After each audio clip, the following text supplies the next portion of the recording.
We have active use in probably more than 100 countries already. I think we were reaching 300,000 created wallets since we launched this initial, geocache application. More or less 250,000 active wallets monthly. That means wallets that are contributing data to the ecosystem, and more or less more than 200 million data points have been uploaded in the last 4 months.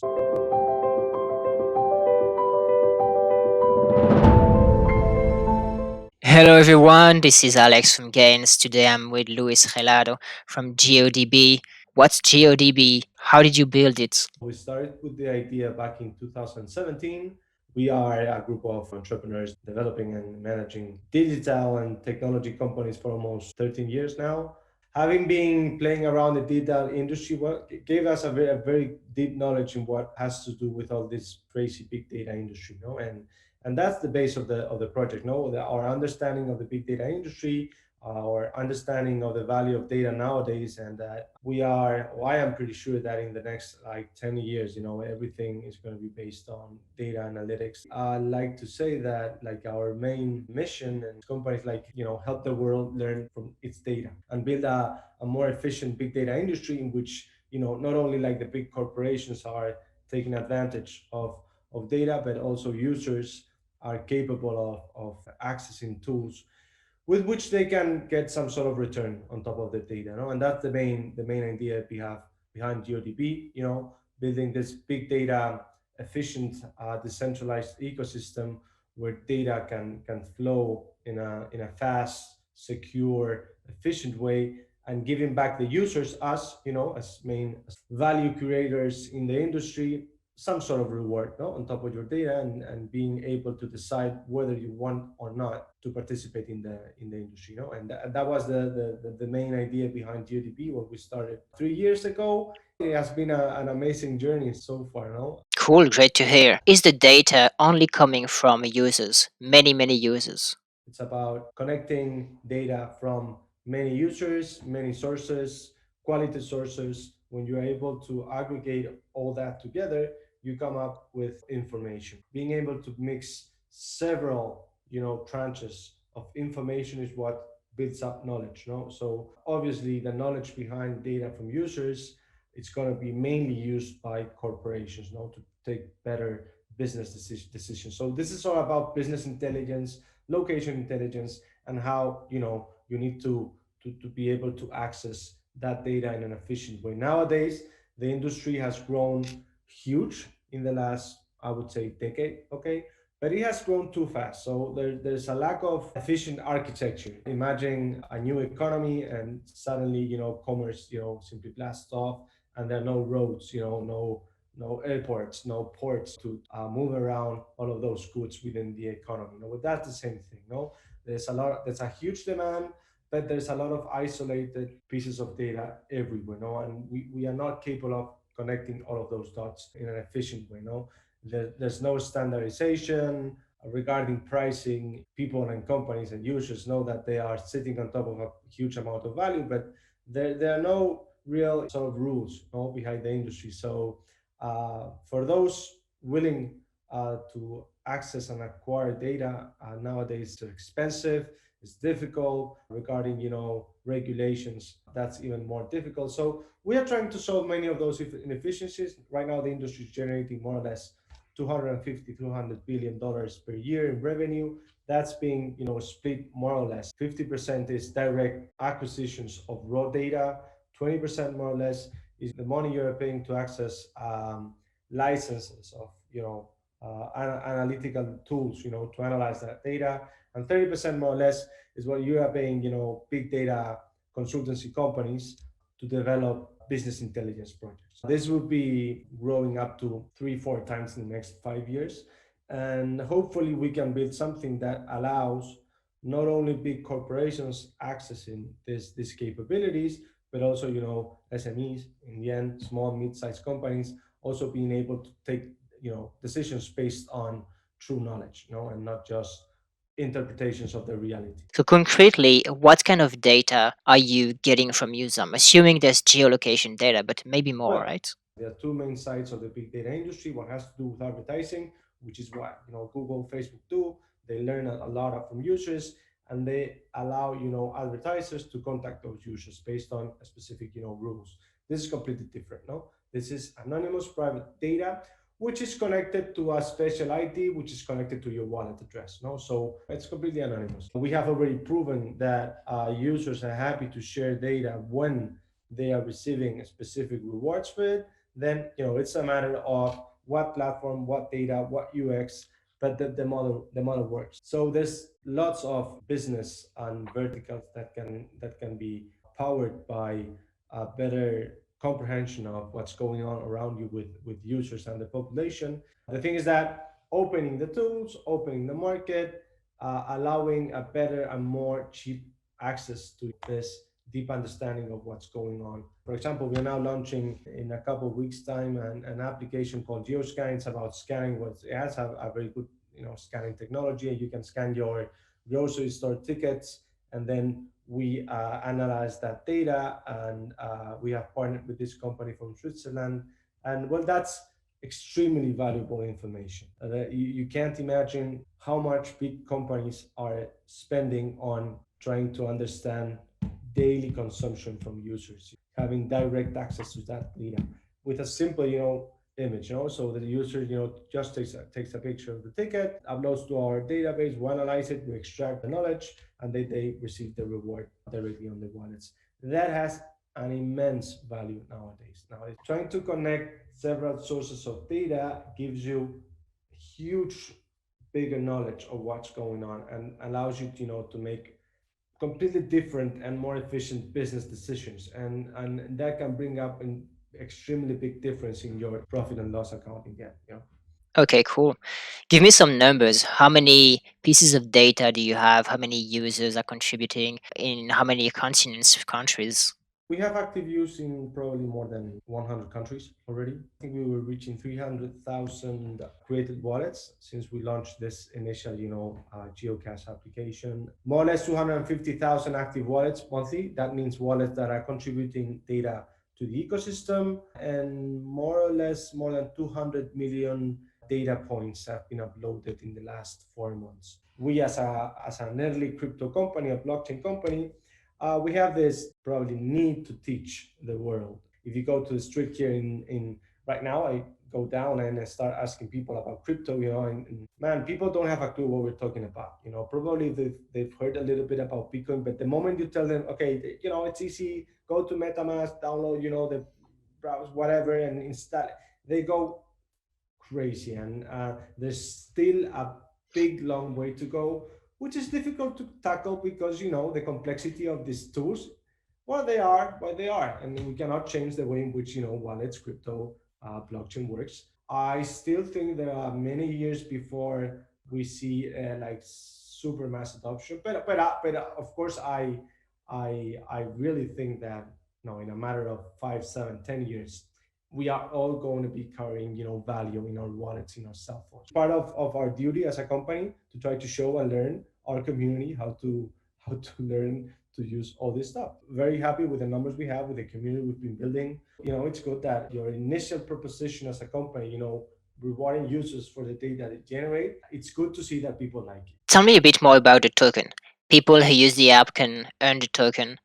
Do you need a token as a business if you're querying data? And Yeah. are there any other use cases? Are there, supply reductions, burn, staking, these kinds of things? Token was listed back in 2019. Now we have an initial phase, which is this V1 of our mainnet, okay, in which basically we have one token, is used as a medium of exchange for data. Okay, so it's a reward token, which is constantly going out through a supply that's giving away in 21 years.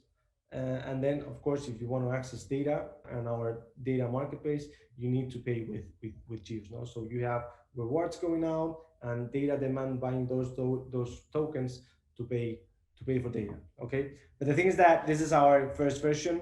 We are now developing what we call the ODIN Protocol. The website is already launched, and we have very cool white papers that we've been working on since August last year, more or less. And we deeply worked on token economics for this one. This first tokenomics version for GeoDB. Well, it was created back in 2018, so things have evolved a lot since then. No, so we felt that more value could be added to the initial idea, and token economics could be improved. More data business cases could be added, to the sort of network thing we were building. So basically, ODIN Protocol has a binary token system. So we have an inflationary token, which is the GEO, which is the reward token, which is constantly being sent away to the users. So supply is constantly growing. And then on the other hand, we have the ODIN token, which is the governance token for the ODIN protocol, or the DAO or the ODIN protocol. Okay. If you want to be part of the governance of the DAO, you need to have ODINs. If you want to be a member of one of the business roles of the protocol, you need to have ODIN. So you can become a data validator, auditor. You can become a delegate. So in any of those business roles, you need to have ODINs. Now, if you are holding one of those business roles, then you will be rewarded in ODINs as you give service to the protocol. And then the DAO has like a main mission, which is buy back geos from the market. So from every, I can't remember the exact number. I think it was, so every like $10,000 that the network is generating, through the services, data services that we are offering to the world, these data marketplaces, these oracles, whatever. The DAO is going to be buying back geos from the market. So that will be pushing the geo price up. Of course, then the DAO has other missions. It's an open network. Of course, we're looking to onboard, developers. The DAO is going to be using part of the value that's going to be generating to create some sort of crypto fund that's going to be investing, in many of the hot areas of the industry, like for example DeFi. So basically, ODIN holders are going to be able to participate in the governance. They're going to be able to hold one of those business roles within the network, and of course, are going to be holding part of the ownership of this, crypto fund that's going to be built below the DAO. Tell us a bit about your partners. I've seen your partner with Ocean Protocol, among others, and they're Yeah, very well known, right, in the data yeah, space. I think that in the combination of networks is where we will be finding big value, connecting the capabilities of different networks, amplifying, the reach of what you're doing to other, communities and networks. That's one of our main strategies and main ambitions this year, and of course, we are trying to partner with other data protocols or networks in which we think it makes sense to combine, technologies, and so we have a very specific, probably big niche of data, and this is very interesting. So that's one of the main business strategies for Geo and Odin during this year, and we did the same way, we have this DeFi concept called, money Lego. Okay, but this concept of data Lego, being able to connect a lot of pieces, in the data industry. I think that's absolutely needed in the end, no? And that's what we're trying to do. So Ocean Protocol is probably one of the biggest, if it's not the biggest, data blockchain project, you want to call it. And well, we think that working together, we're going to be able to bring more community, more business cases, more users, and more value for both of us, for their token, for our token. Initially, we're going to be using part of the technology. Our data sets are going to be available in their marketplace. We're going to have a marketplace built on top of their protocol because, for our community, our users, having more places in which that data can be acquired is going to bring more demand. No, so it makes complete sense. No, regarding link, where it's the same concept in the end. There's a lot of data that we are handling that can be very interesting for the development of smart contracts. No, so we are really working with them to build as many business cases as possible to use the technology with which we are going to make available all of our information to, all of the community they have on top. No, and we have many other partnerships that will be announced in the coming weeks and days.